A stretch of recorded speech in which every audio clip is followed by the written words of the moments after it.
Hey guys, welcome back to CLOWNFISH TV. This is Kneon. We're going to talk about South Park. South Park has come under fire by Marvel writer Dana Schwartz on Twitter, and this happened a couple days ago. It went down over the weekend. The blowback was pretty severe. Dana Schwartz decided that she was going to tell everybody how awful South Park was and blame South Park for virtually everything. She blames South Park for making boys into toxic men. I mean, it's absolutely insane, and Twitter wouldn't have it. They wouldn't have it. They mocked her fiercely, and it really hasn't done anything to damage the show. If nothing else, it actually has boosted the profile of the show in the minds of a lot of people who maybe have forgotten that South Park is even a thing. I mean, the show's been on for over 20 years now, 23 years now, and it's always been offensive. It's always been a provocative, offensive show, and in fact, it's gotten more offensive in recent years. That's why a lot of people love it. But Dana Schwartz seems to think that the fall of Western civilization has been induced by South Park, this goofy-ass cartoon, and we're going to talk about that. So please subscribe for more pop culture, news, views, and rants. We're at almost 100,000 subs, guys. Thanks so much for the support. This writer is blaming South Park for everything that's wrong with the world, and people aren't happy, coming from the Independent of all places. Coming from the Independent of all places.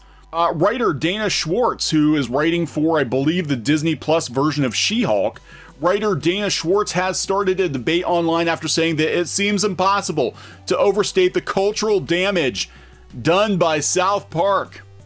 She is 20 years too late. 20 years too late. This reminds me of a church I went to about 25-ish years ago. God, it's been a while. And I remember the pastor, the youth pastor of that church, telling me that basically the fall of mankind was going to be brought about by The Simpsons. The Simpsons was an awful show. Don't watch it. It's going to lead you astray, lead you into sin. And now The Simpsons is a very, very tame show compared to some of the other stuff on TV. Now, South Park has always been edgy. It's a very edgy show, but it's so ridiculous to hear a TV writer to complain like an old cat lady about a show that's been on the air for nearly a quarter of a century, that this is the show that has damaged our culture. The journalist and author added, "Smugness is not the same as intelligence. Provocation isn't the same as bravery. The lesser of two evils aren't the same," before clarifying, "To be clear, I don't blame the show itself as much as I do the generation of boys who internalized it into their personalities, which maybe isn't the show's fault." So, all this toxic masculinity current year is because of South Park? I know a lot of guys who didn't even watch South Park. Now, I watched South Park, but, you know, I never felt the need to be toxic. I don't know. Maybe I'm toxic and I just don't realize it. There are a lot of people who would argue that this channel existing is toxic.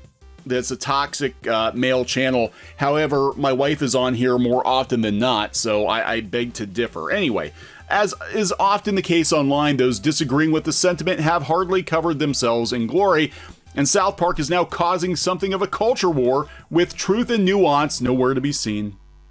Some are claiming Trey Parker Matt Stone's satirical cartoon is the product of libertarian millionaires with nothing but cynicism to offer the world, conveniently ignoring the fact that the show began when the pair were penniless. Yeah, there was a lot of talk about, like, well, Trey Parker and Matt Stone are white millionaires, privileged white millionaires, and they're just making fun of everybody from their tower upon high. It's like, no, they actually didn't have any money when they started South Park. They have money because of South Park, because you know what? A lot of people like the show. A lot of people do like the show. They are equal opportunity roasters. They roast everybody. They don't seem like they're really into politics, but they love to use politics as a punching bag. And both sides are stupid sometimes. So this is the problem. The problem is, I believe that they apologize. They said there have been times South Park has been on the wrong side of history, not least with regards to Al Gore and climate change. I think that was Man, Bear, Pig, and they somewhat apologized for that. An episode where the writers apologized for it in 2018. There have also been plenty of occasions where the cartoons have spoken truth to power. Both of these things can be true. So they did sort of backpedal on the climate change thing, as I recall, and I think that opened up Pandora's box. And I think what's going on is, they apologized, they showed some weakness. We kind of saw this with Family Guy too. They said that I think Seth MacFarlane said they were going to tone down jokes regarding, LGBTQ people or whatever, and they didn't tone them down enough for some people, and there was backlash about that. Again, anytime you apologize or give a whiff of an apology when you're in a position like that, when you're creating content like South Park or Family Guy, when you're a comedian and you apologize, when you show weakness, people will absolutely go for the jugular. They will. So Dana Schwartz, Marvel writer, She-Hulk writer. In retrospect, it seems impossible to overstate the cultural damage done by South Park. It seems like South Park has been trying to reckon with this, the cultural damage. I admit I haven't been watching the show in recent seasons, but I'm fascinated to see this, that they had that rare apology for Man Bear Pig. Again, they probably shouldn't have apologized, but I didn't think it was that big of a deal. I mean, it wasn't that big of a deal. It came and went and whatever. Now, if you go out to Bounding Into Comics, our friends over at Bounding Into Comics, I'm going to put a link to this in the description. You can see more of Schwartz's tweets, and you can see some of her past tweets too. This is actually par for the course. This is who she is. This is what she believes, and you're allowed to believe, whatever you want to. You're allowed to say on Twitter whatever you want to. But when you're working for a company like Disney, you're surely going to alienate some of your audience. So we have her tweets about South Park, then we continue down and we see that this is sort of a trend with her, that she doesn't seem to like dudes very much at all. She doesn't, because we start to scroll down and we see some of her past tweets. Now this is actually one that, in regards to this situation, Matt and Trey are rich white guys and they convinced a generation of scared, vulnerable young men that irony will never hurt them. Okay.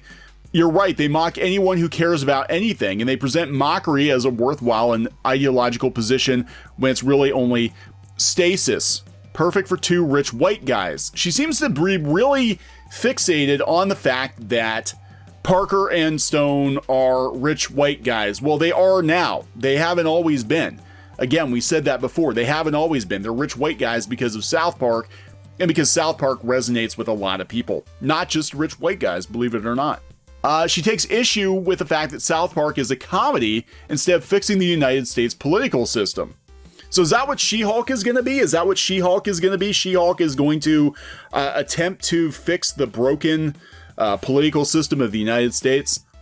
The two-party system is a mess, but instead of proposing real solutions or putting in the work to make things better, South Park decided the answer was making fun of anyone trying. That is comedy. That is comedy. This is why, you have comedians like Ricky Gervais and Dave Chappelle and Kevin Hart coming out and being like, knock it off, Hollywood. Knock it the F off. You're not the moral authority. Dana Schwartz, writer of She-Hulk for Disney Plus, thinks she is the moral authority.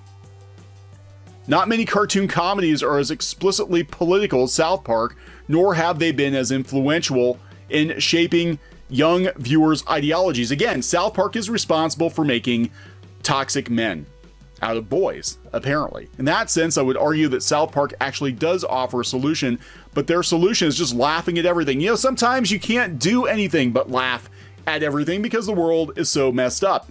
Just like how I have no doubt Dana Schwartz is going to be mocked fiercely on the show at some point in the future, or at least a cartoon version of her or a character based on her, because to go on this tirade on Twitter, what is this, an attempt to promote She-Hulk? This isn't going to work. People are going to tune out. They're going to be like, screw this. Not taking anything too seriously is a privilege of people who have never faced systematic discrimination. Comedy's bad. Comedy by rich white guys is bad. Ironically, dismissing genuine issues as people being offended is pretty cowardly. If you're offended by this tweet, I'm sorry you're so easily triggered.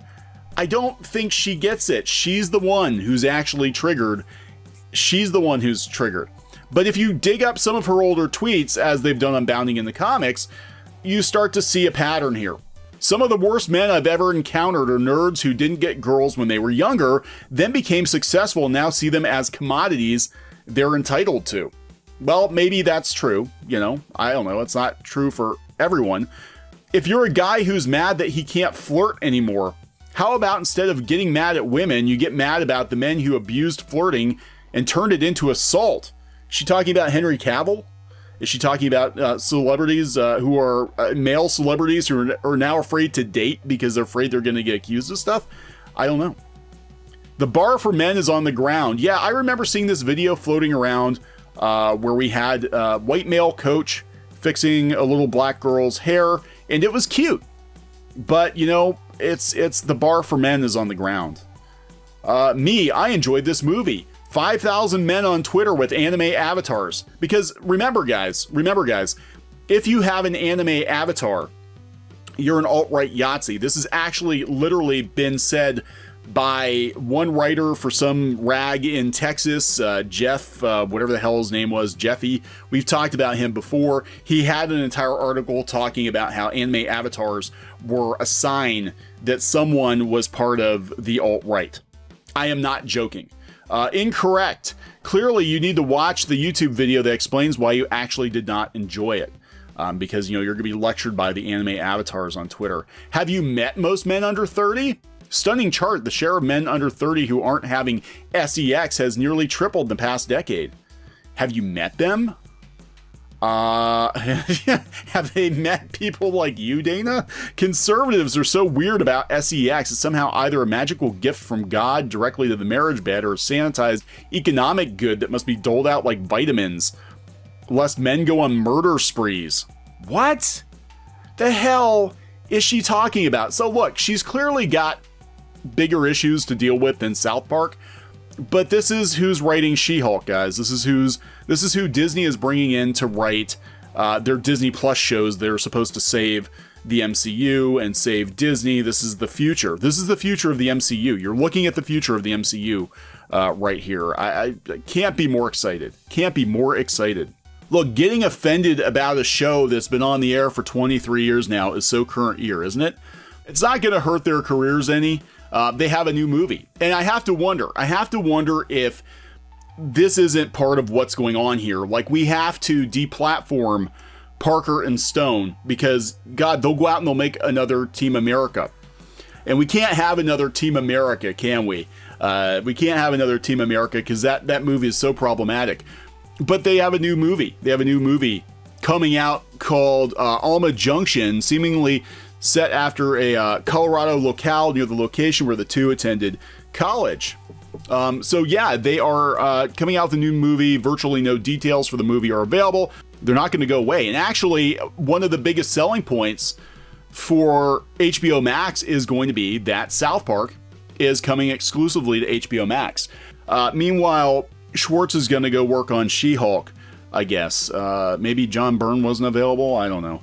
But yeah, you know, this is very current year. Let's go find something that's been on for a while, that has a large fan base, and let's find problems with it to get attention for ourselves. And, you know, Warner Brothers, they paid like a $500 million for South Park. I mean, that's crazy. So yeah, the show has a massive audience. It's not to blame for the fall of Western civilization. It's not to blame for all the toxic masculinity that you see in everything today, because maybe there isn't as much toxic masculinity as you think there is. I'm just going to put that out there. But the only mistake I think that these guys made is they quasi-apologized. And when you do that, all hell tends to break loose. So I don't know. We're going to watch this. It's not going to affect the show at all. I mean, South Park has flirted with some pretty edgy material lately. I mean, they got themselves banned in China. Everything's banned in China. My Hero Academia is banned in China now, too. But it's not going anywhere. It's become a cultural institution, like it or not. And actually, South Park predates all of the PC pushback, I guess, that we've seen in the last couple of years. It predates it by nearly 2 decades. And it's going to be around after this wave of wokeness washes through Hollywood and does a lot of financial damage, it'll still be around probably for years, decades to come, because it is kind of a cultural institution right now. Meanwhile, I don't know how many people are going to remember the Disney Plus version of She-Hulk. We'll see. We'll see what happens. But I'm going to wrap this one up. Please subscribe for more pop culture, news, views, and rants, and we will talk to you guys later. Hey guys, thanks for watching Clownfish TV. Please consider supporting the channel. Go to clownfishsupport.com. That's clownfishsupport.com. And if you want to join our community, go to clownfishtalk.com. That's clownfishtalk.com. Please subscribe, ring the bell for notifications. We will talk to you next time.